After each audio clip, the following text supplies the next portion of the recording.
encuentran presentes en representación del Ministerio Público Fiscal el doctor Hernán Shapiro, junto al auxiliar fiscal el doctor Horacio Baldó. Por otro lado, se encuentra conectado el doctor Gastón Ezequiel Barreiro, en representación de los imputados Rodrigo Facundo Godoy y Lucas Damián Mendoza, el doctor Damián Flores Ortigosa, en representación del imputado Paulo Damián Mendoza, el doctor Marcelo Nicolás Britos, por la defensa de Alexis Víctor Peralta, y la doctora Lourdes Coll, en representación del imputado Julián Agustín Campos. Por último, informo que se encuentran conectados Paulo Damián Mendoza, Lucas Damián Mendoza y Julián Agustín Campos, y que todavía no se han conectado los imputados Alexis Víctor Peralta y Rodrigo Facundo Godoy. Eso es todo. Muchas gracias, doctora. Respecto de la ausencia marcada por la doctora Diciato de Peralta y Godoy, le pregunto, consultora de defensa, si estamos en condiciones de comenzar o los aguardamos toda vez que hoy daría comienzo el alegato del Ministerio Público Fiscal. Estoy justo en el juicio. Listo, tranquilo. Ahí justo me están preguntando, dame un segundito. No hay ningún tipo de inconveniente, nosotros va a arrancar el alegato, por eso. De él en la unidad o eventualmente Listo, por otros anda. medios de las resultas del alegato fiscal. Perfecto, muy bien. Entiendo que, doctor Britos, tiene habilitado el micrófono. Sí, gracias señoría, no hay ningún inconveniente también. Perfecto. Bien, entonces. Vamos a dar inicio, entonces. Doctor Shapiro, tal como estaba previsto, entonces lo voy a dejar en uso de la palabra para que revise su alegato. Muchas Muy gracias, bien. buenas tardes. Buenas tardes y buenas tardes a los presentes y las presentes. Bueno, vamos a procurar terminar hoy con nuestro alegato. Esta es la segunda parte donde nos vamos a referir a la prueba de la responsabilidad de los imputados en los hechos que son, o sea, que los hechos que hemos dado por acreditado en la audiencia anterior. Comencemos por Alexis Víctor Peralta. Alexis Víctor Peralta solicitó declarar en el juicio el 6 de septiembre del 24 y manifestó lo siguiente.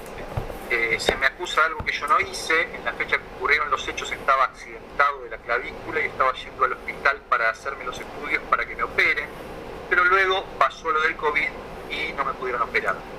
Que al tener la clavícula quebrada no podía hacer movimiento, que estaba dolorido y que estaba acostado en una cama en esa fecha. Y a los pibes conozco dos, a Campos y Godoy, porque viven en el barrio, porque viven cerca del barrio de mi familia, de mi abuela. Se cruzaban a un baile o en la plaza del barrio, pero no eran amigos. La fiscalía le formuló preguntas y allí fue que el imputado refirió que fue atendido en el hospital Gandulfo y entre las 8 o 9 de la mañana hasta las 11 dijo que tiene las pruebas y certificados médicos para operarse, que ese día le colocaron un cabestrillo con cintas para que no hiciera movimientos. La defensa del señor Peralta, ejercida por el doctor Brito, presentó un certificado médico del hospital Gandulfo, en el cual se observa el nombre del imputado Peralta, la fecha, 23 de enero del 2020, y un diagnóstico, por lo menos para esta fiscalía, ilegible. Asimismo, se ofició al hospital Gandulfo el que informó que no se habían hallado registros de la atención de Peralta, Alexis Víctor Peralta, con DNI 38.619.280 en el sistema computarizado de admisión y egresos, libros de guardia y archivos generales, y se informó respecto a la constancia médica que se había adjuntado que no es posible establecer su autenticidad debido a que el profesional actuante se acogió al régimen jubilatorio a partir del 2021. Ello sentado, esta fiscalía considera que el descargo intentado por el imputado carece de entidad suficiente para conmover la prueba que existe en su contra en la presente acusación.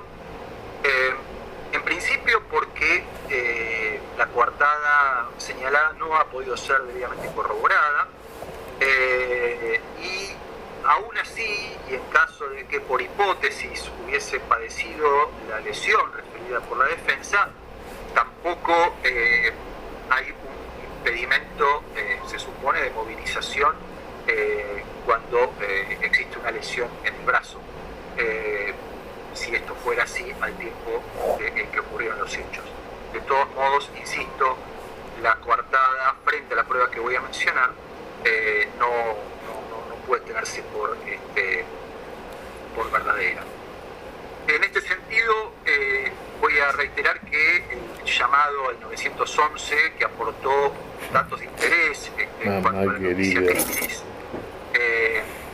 para la investigación, allí se menciona a un NN Alex señalado como integrante del grupo que llevó a cabo los secuestros extorsivos objeto del proceso, lo que motivó esta noticia crímenes tareas investigativas que realizó la prevención, que a la postre confirmaron aquellos datos.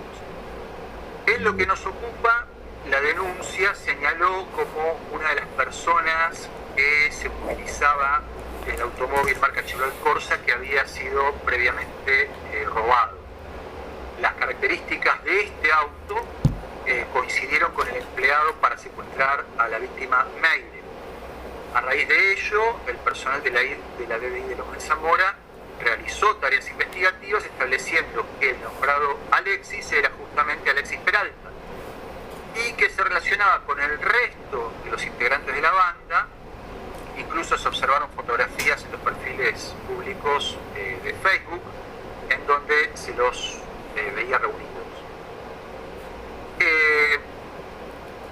Con esto lo que acabo de exponer se corroboró a partir entonces del estudio realizado por la DDI de Lomas respecto a la información extraída de los teléfonos celulares también secuestrados en la causa. Así, se señaló oportunamente, se informó que en la galería de fotografías del aparato celular utilizado por Julián Campos se hallaron fotografías de Peralta, de Facundo Godoy y de Lucas Mendoza. Sumado a ello, y como ya mencionara, del teléfono propiedad de Campos se obtuvieron imágenes y conversaciones que Peralta mantuvo con él en las fechas y en los horarios en los que ocurrieron los hechos que son materia de proceso, de cuyos contenidos se desprende que efectivamente se estaban refiriendo a las conductas típicas o a las conductas descritas. Las imágenes mencionadas y las conversaciones detalladas robustecen la información de que efectivamente Peralta mantenía ese estrecho vínculo con los otros imputados.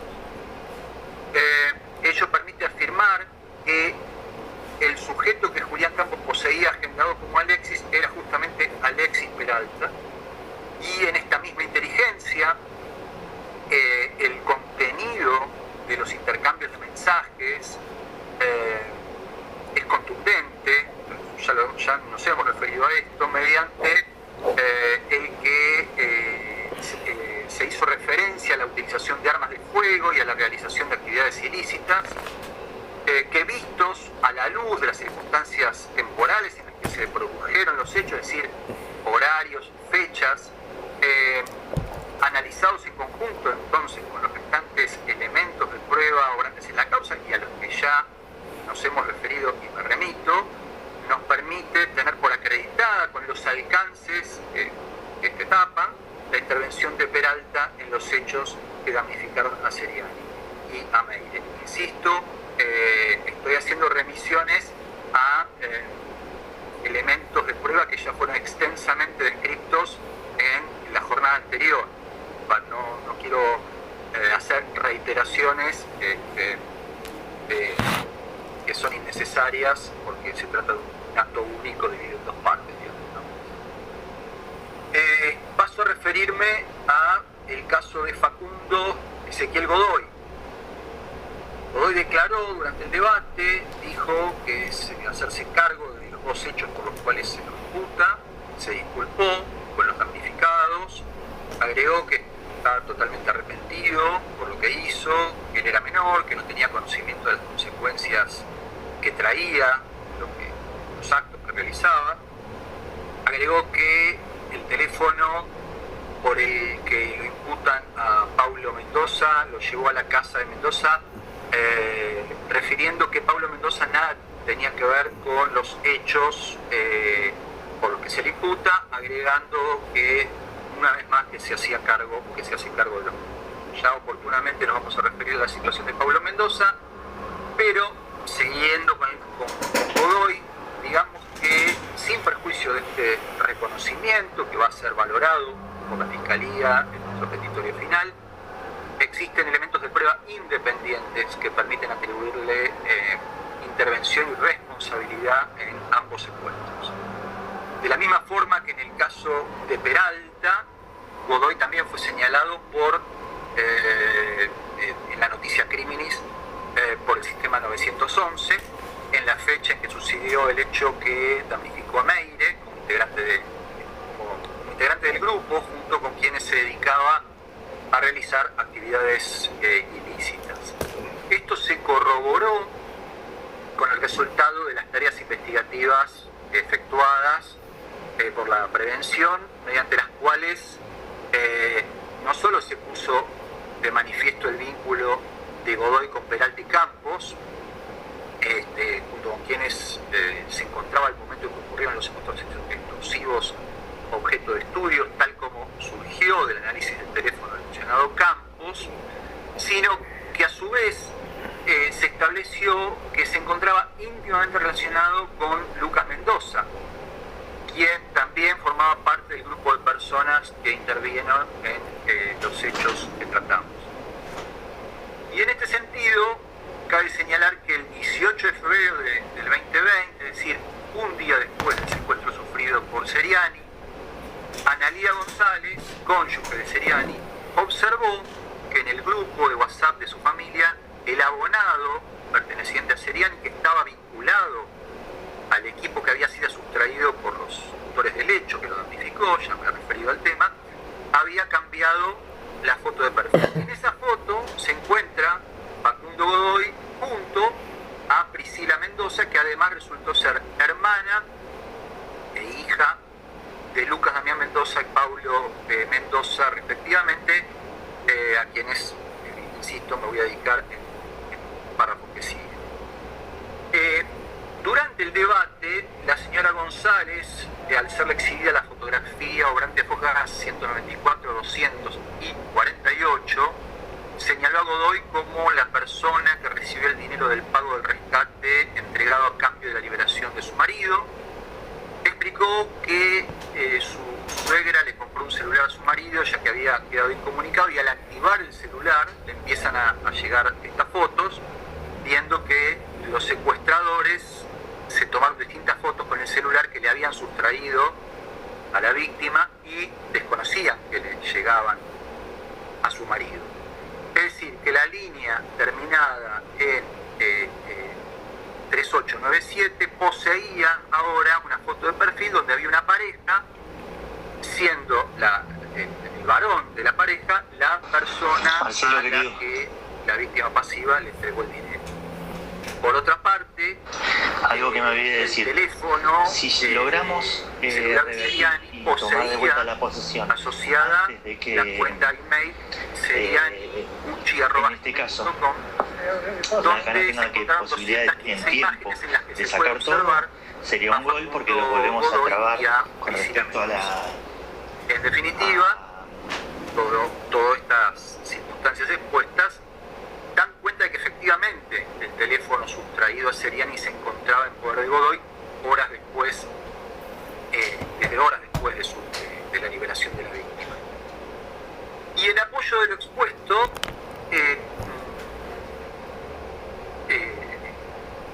concurre a través del acceso de referencia al que nos venimos refiriendo, que se pudo determinar que dicho aparato celular, el día 18 y 19 de febrero del 2020, es decir, días después de la liberación de Seriani, se ubicó en la esquina de Bucarest y Conesa de Villa Centenario, es decir, a metro del domicilio en el que residía la familia Mendoza y en la que Facundo Godoy solía encontrarse habitualmente. Esto es Bucarest 199 de Lomas de Zamora, localidad. partido de la Manzana.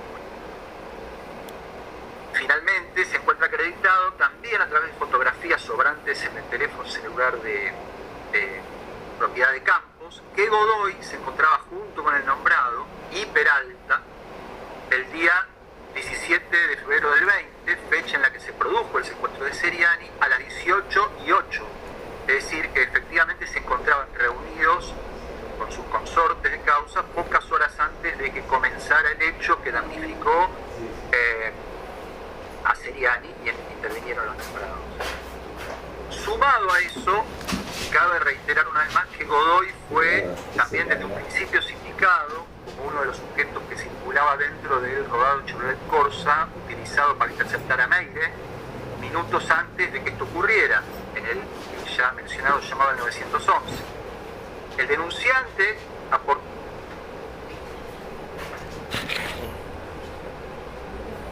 Perdón, pero yo no estoy escuchando, señor Shapiro, doctor Shapiro. No sé si los datos específicos del nombrado, como sus datos de Facebook, al igual que... Doctor, disculpe que lo interrumpa, pero... Sí. Disculpe que lo interrumpa, pero no sé si a todos le pasó, pero a mí yo se interrumpió... Sí, señora presidenta, fueron 6 segundos. Perfecto. Tal cual. Perfecto. Igual cuando dijo el denunciante fue lo último que escuchamos. Si usted puede retomar a partir de allí. Sí. Gracias. Está bien, Gracias, está bien. doctor. Voy de nuevo. Lo que decía es que Godoy ya había sido sindicado por el denunciante ante el 911, con la noticia criminis del hecho, como uno de los sujetos que circulaba dentro del Chevrolet Corsa utilizado para interceptar a Meire minutos antes de que el hecho ocurriera. Con lo cual, el denunciante aportó datos específicos del nombrado, además, o sea, de Godoy, como datos de Facebook, como también lo hizo respecto de los otros imputados que también intervinieron en los hechos. Y esos datos fueron corroborados después con el resto de los elementos de prueba incorporados a la pesquisa. También hay que valorar que el Peugeot 307 que le fuera sustraído a Meire fue hallado en las inmediaciones de Bucarest y Conesa, donde por entonces, como dijimos, solía pernoctar Godoy junto a su pareja Priscila Mendoza y al resto de la familia Mendoza. Si a esto además le sumamos el hallazgo, que el hallazgo fue el 25 de febrero del 20, aproximadamente a las 9, es decir, a menos de 48 horas de ocurrido el secuestro, puede concluirse que el cuadro probatorio es más que suficiente como para tener por acreditada la coautoría de Godoy en los dos hechos. Además, hay que recordar y tener en cuenta que al analizar el teléfono celular de Campos se encontró entre sus archivos el video en el que se encuentra Meire mientras es amenazado por los imputados y lo obligaron a cantar esa canción infantil que todos vimos, tal cual, insisto, lo vimos y fue expuesto por la víctima al declarar. Y en este sentido debe tenerse en cuenta que de las conversaciones y fotografías extraídas del celular de Campos surgió que estaban juntos al momento de los hechos, con los que se puede afirmar que Godoy, entonces que Godoy estaba presente durante la grabación. Es decir, para recapitular, el reconocimiento de la señora González respecto de Godoy como el encargado de cobrar el rescate de Seriani, la utilización del teléfono celular que le fuera sustraído a Seriani, la reunión previa junto a Campos y a Peralta, el estrecho vínculo entre ellos y además con Lucas y Paulo Mendoza, el resultado de las tareas investigativas que corroboraron la denuncia efectuada en 911, más el resultado del análisis del video obtenido a través de la extracción forense sobre el teléfono de Campos, sumado al expuesto por el oficial inspector Acosta, la aparición de la fotografía de Godoy junto a Priscila Mendoza en el grupo de WhatsApp de Seriani, sumado a la confesión del propio imputado, permite tener por acreditado sin ningún lugar a dudas la intervención del mismo en los hechos descritos en la audiencia anterior. paso a referirme a Lucas Mendoza. Lucas Mendoza, en el debate, se hizo cargo de la remera que apareció en su casa, afirmó haberla llevado y haberla dejado allí arriba, dijo que sus padres no tenían conocimiento de las cosas que hacía, por lo que su padre tomó la remera para trabajar, confirmó que reiteró que la remera la llevó a la casa, se hizo cargo de eso y durante su última declaración en el debate refirió a hacerse cargo de ambos hechos, de su intervención en ambos hechos, es decir, de la totalidad de la imputación efectuada, y que en ese momento tenía 17 años y no sabía lo que hacía. Esta confesión, al igual que en el caso anterior, va a ser tenida en cuenta por la Fiscalía en el peritorio final. Pero más allá de la confesión de Mendoza, se cuentan con elementos, en este caso también, de prueba suficiente e independiente para tener por acreditada la intervención del imputado en ambos hechos. Es fundamental remarcar que, en este sentido, dentro de la camioneta robada a la víctima Seriani durante su cautiverio, que fue encontrada horas después de la liberación, se encontró un rastro que pertenece a la huella dactilar de Mendoza. Esto, gracias al sistema, el vehículo fue encontrado gracias al sistema de rastreo satelital que poseía en la intersección de General Pintos y Chascaí de Villa Serena, partido de La Matanza, en Buenos Aires, provincia de Buenos Aires.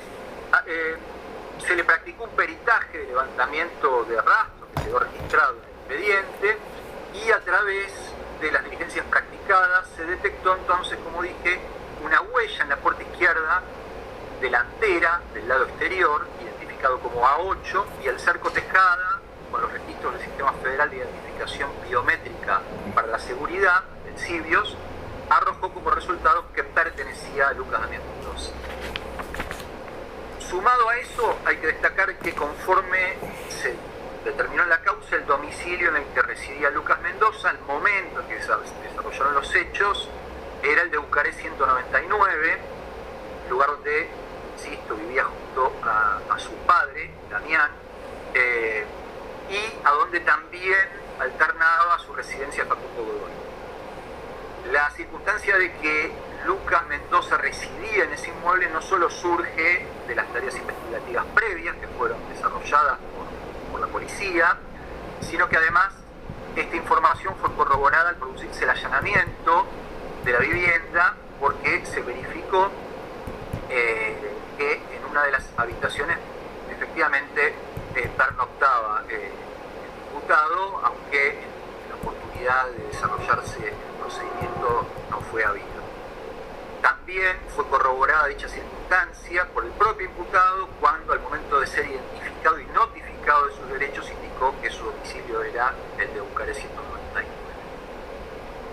Esta circunstancia de la ubicación del domicilio resulta relevante en el contexto del resto de la prueba de cargo respecto de este imputado, al analizar los movimientos del teléfono celular sustraído a Seriani durante el cautiverio, que reportó ubicación en 3 sitios de relevancia horas después del hecho.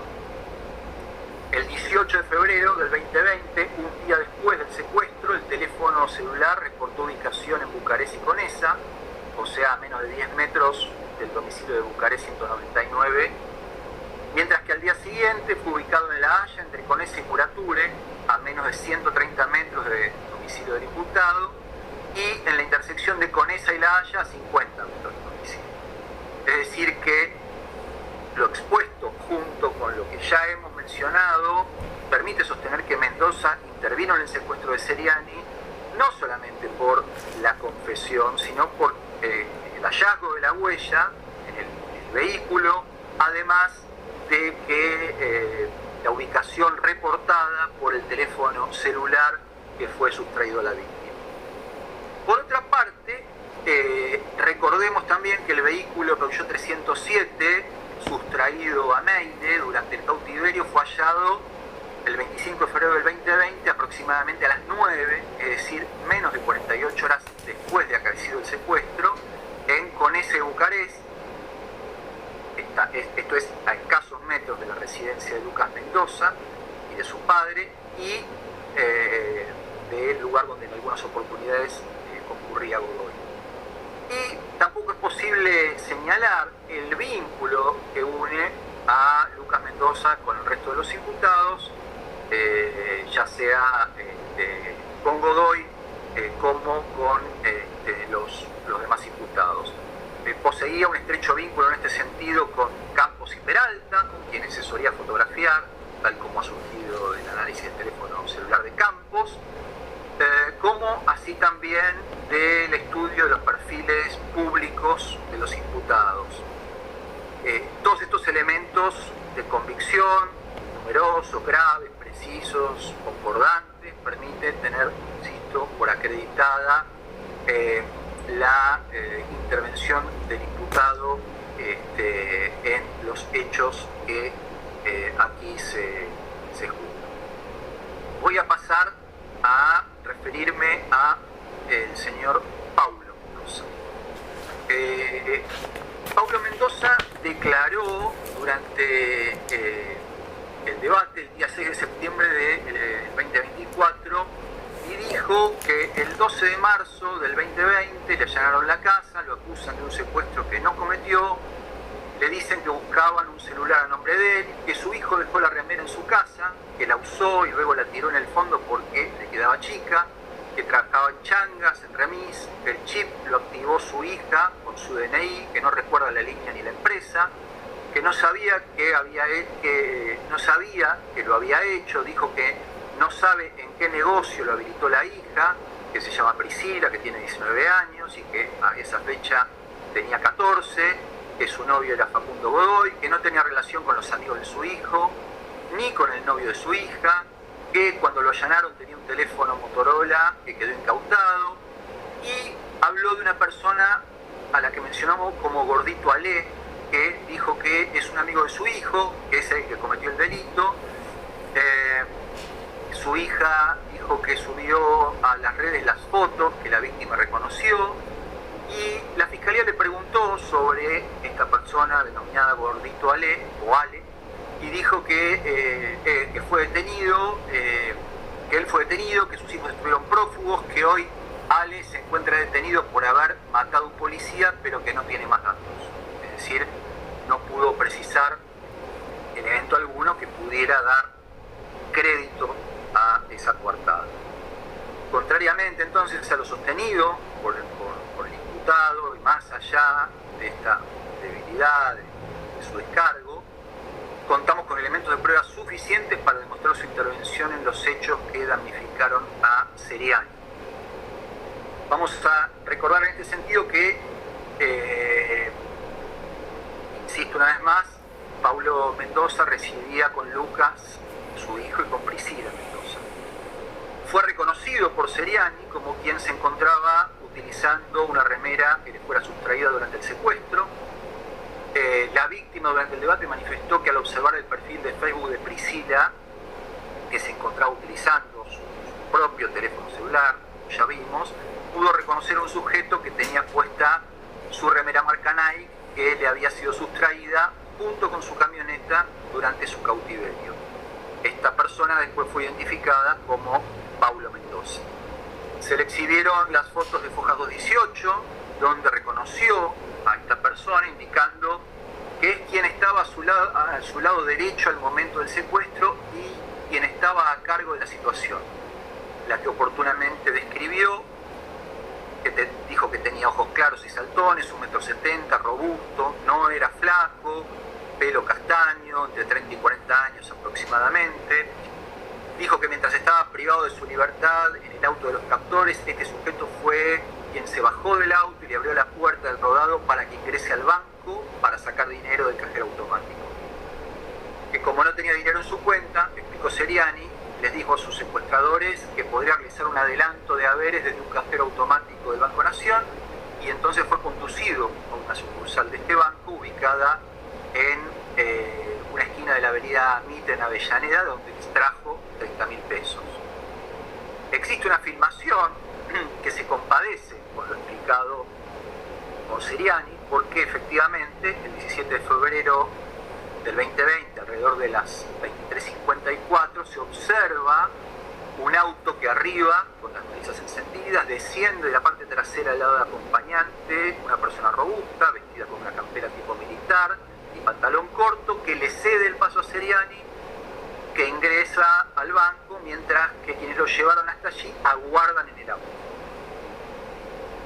Ya el 18 de febrero del 2020, a las 00:03 con 34 segundos, se observa a Seriani subir al auto, bajando el mismo sujeto de campera para darle paso, retirándose todos en el vehículo, ¿no? La filmación fue reproducida durante el debate.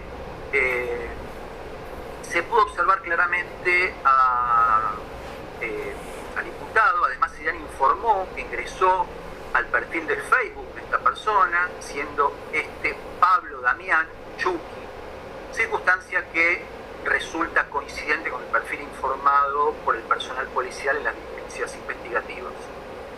Además, la remera Nike, a la que hizo referencia Seriani, fue hallada al momento de llevarse a cabo el allanamiento en el domicilio de la calle Bucarest, donde, entre otros, vivía el imputado Pablo Mendoza. Adicionalmente, contamos con reportes de la ubicación del teléfono celular de Seriani durante su cautiverio, que arrojaron el domicilio Bucarest 199, de manera que tenemos por acreditada la intervención de Mendoza en el hecho que perjudicó a Seriani. No así en relación al hecho que tuvo como víctima a Meire, porque las pruebas incorporadas al debate no permiten sostener la acusación respecto del imputado en relación a este hecho en particular. La presunción inicial se basó casi exclusivamente en la circunstancia de que el automóvil propiedad de Meire fue ubicado horas después de su liberación en las inmediaciones del domicilio donde residía Pablo Mendoza, junto a otras personas, como ya dijimos, ¿no? A lo que se sumó el vínculo entre estas personas. Pero eso fue todo. Es decir, a diferencia de lo que sucedió con el resto de los imputados, a lo que ya hemos hecho referencia, no se incorporaron pruebas adicionales que confirmen aquella hipótesis inicial, como por ejemplo intercambios de mensajes en los que se haga mención al hecho, como sucedió con algunos de los consortes de la causa, o que Pablo Mendoza fuera parte de los individuos denunciados al momento de las actuaciones por la persona que llamó al 911, o que tuviera reconocimiento, como si sucedió, por ejemplo, en su propia situación respecto de Seriani. En este sentido, cabe destacar que ni de la denuncia efectuada al 911 media hora antes de que se produjera el hecho que damnificó a Meire, ni en la declaración efectuada por el testigo bajo identidad reservada se menciona a Pablo Mendoza como una de las personas que circulara en el vehículo utilizado para producir el hecho. Tampoco, también de los datos extraídos del teléfono celular incautado a Campos, reconocido por Meire como uno de los autores del hecho, tampoco surgen conversaciones telefónicas, ni mensajes, ni fotografías que impliquen a Mendoza en este hecho. Es decir, que la circunstancia de que el vehículo propiedad de Meire fuera ubicado horas después en las inmediaciones del domicilio de Pablo Mendoza, en donde residía junto a parte de los integrantes del grupo que también que cometieron el hecho de Meire y que participaron también en el de Seriani, no resulta suficiente como para sostener, insisto, la hipótesis de inicio respecto de este imputado. A mayor abundamiento, cabe recordar que durante la declaración en el debate de Meire fue preguntado por las características físicas de los captores. Dijo que no recordaba bien, pero que eran flacos y jóvenes, ratificando entonces la declaración anterior que brindó en su momento. Y en este aspecto cabe mencionar que durante la instrucción la víctima dijo que las personas involucradas eran jóvenes de 20 años aproximadamente y delgados, lo cual no se condice con las características de Paulo Mendoza, que sí fue conocido físicamente por serial. De manera que no vamos a sostener la